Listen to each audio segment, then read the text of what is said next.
ರೈತರ ಮೇಲೆ ಅದನ್ನು ಪೊಲೀಸ್ ಅವ್ರನ್ನ ಕೇಳ್ಬೇಕು. ನೀವು ನನ್ನ ಕೇಳಿದ್ರೆ ಏನು ಕೇಸ್ ಹಾಕವ್ರೆ ಅಂತ ಕಾನೂನು ರೀತಿ ಏನು ಅಧಿಕಾರಿಗಳ ಮೇಲೆ ನಾನು ನೋಡಿದ್ರೆ ನನ್ನ ಮೇಲೆ ಕೇಸ್ ಹಾಕಿದ್ರು ಗೊತ್ತಾ ನಿಮಗೆ? ನಾನೊಂದ್ಸರಿ ಹೋಗಿ ಸರ್ಕಲ್ ಇನ್ಸ್ಪೆಕ್ಟರ್ ಮೇಲೆ ಗಲಾಟೆ ಮಾಡಿದ್ಕೆ ನನ್ನ ಮೇಲೆ FIR ಹಾಕಿದ್ರು.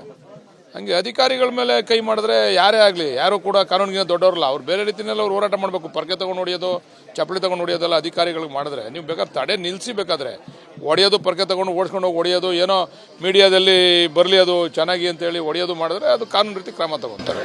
ಸರ್, ಈಗ ರೈತರು ಹೇಳ್ತಾರೆ ನಾವು ನಮ್ಮ ಭೂಮಿ ಉಳಿಸ್ಕೊಳ್ಳೋಕೆ ಹೋರಾಟ ಮಾಡಿದ್ರೆ ಈ ರೀತಿಯಾದಂಥ ನಾವು ಅವ್ರ ಭೂಮಿಗೆ ಹೋಗಿರಲ್ಲ ಸರ್ವೆಗೆ. ಯಾರು ಹೋರಾಟ ಮಾಡಿ ಗಲಾಟೆ ಮಾಡ್ತಾರಲ್ಲ ಅವ್ರ ಸರ್ವೆಗೆ ಹೋಗಿರಲ್ಲ. ಯಾರು ಒಪ್ಪಿಗೆ ಕೊಟ್ಟಿದ್ರು ಬಂದು ನಮಗೆ JMC ಮಾಡಿ ನಮ್ಗೆ ದುಡ್ಡು ಕೊಡಿ ಅಂತ ಕೊಟ್ಟಿದ್ದು ಅವ್ರ ಜಮೀನಿಗೆ ಹೋಗ್ತಾ ಇದ್ದಿದ್ದು ನಾವು. ನೀವು ನಿಮ್ಮ ಭೂಮಿಗೆ ಬಂದಾಗ ನೀವು ಗಲಾಟೆ ಮಾಡಿ, ನಿಮ್ಗೆ ಹಕ್ಕೈತೆ. ಬೇರೆಯವ್ರ ಭೂಮಿಗೆ ಹೋಗ್ಬೇಕಾದ್ರೆ ನೀವು ಹಕ್ಕ ಗಲಾಟೆ ಮಾಡ್ತೀರಾ?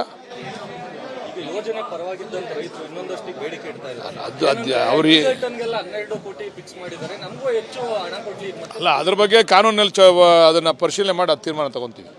ದೇವೇಗೌಡರು ಒಂದು ಆರೋಪ ಮಾಡಿದ್ದಾರೆ, ಇಲ್ಲಿ 40% ಜನ ಎಲ್ಲ ಗುಳೆ ಹೋಗಿದ್ದಾರೆ ಬೆಂಗಳೂರು ಕಡೆ, ಅಂತವ್ರು ಮಾತ್ರ ರೈತರು ಭೂಮಿ ಕೊಡ್ತೀನಿ ಅಂತ ಹೇಳ್ತಾರೆ. ನೀವು ಮಿಕ್ಕವರೆಲ್ಲ ವ್ಯವಸಾಯ ಮಾಡಿ. ದೇವೇಗೌಡರು ಕುಮಾರಸ್ವಾಮಿ ಅವರು ಹೇಳಿಕೆನ ದಯಮಾಡಿ ಕೇಳಬೇಡಿ. ಇದು ಕುಮಾರಸ್ವಾಮಿ ಅವರ ನೆನ್ನೆ ಗಲಾಟೆ ಆಗಿರೋದು ಕುಮಾರಸ್ವಾಮಿ ಅವರ ಕೃಪಾ ಪೋಷಿತ ನಾಟಕ ಮಂಡಳಿ ತನ್ನ ಮಗನಿಗೆ ಹೇಳಿ ದೇವೇಗೌಡರು ತನ್ನ ಮಗ ಮುಖ್ಯಮಂತ್ರಿ ಆಗಿದ್ದಾಗ 2ನೇ ಬಾರಿ ಈ ರೈತರು ಹೋಗಿ ಕೇಳ್ಕೊಂಡಾಗ ಅದೇ ದೇವೇಗೌಡರು ತನ್ನ ಮಗನಿಗೆ ಬುದ್ಧಿ ಹೇಳಿ ಬೇಡ ಕಣಯ್ಯ ನಾನು ರೈತರ ಪರ ಇದ್ದೀನಿ ಅಂತೇಳಿ ಬಿಡಿಸಿದ್ರೆ ಅವತ್ತು ಈ ವಿಚಾರವಾಗಿ ದೇವೇಗೌಡರಿಗೆ ನಾವು ಸಾಷ್ಟಾಂಗ ನಮಸ್ಕಾರ ಹೊಡಿತಿದ್ದೋ.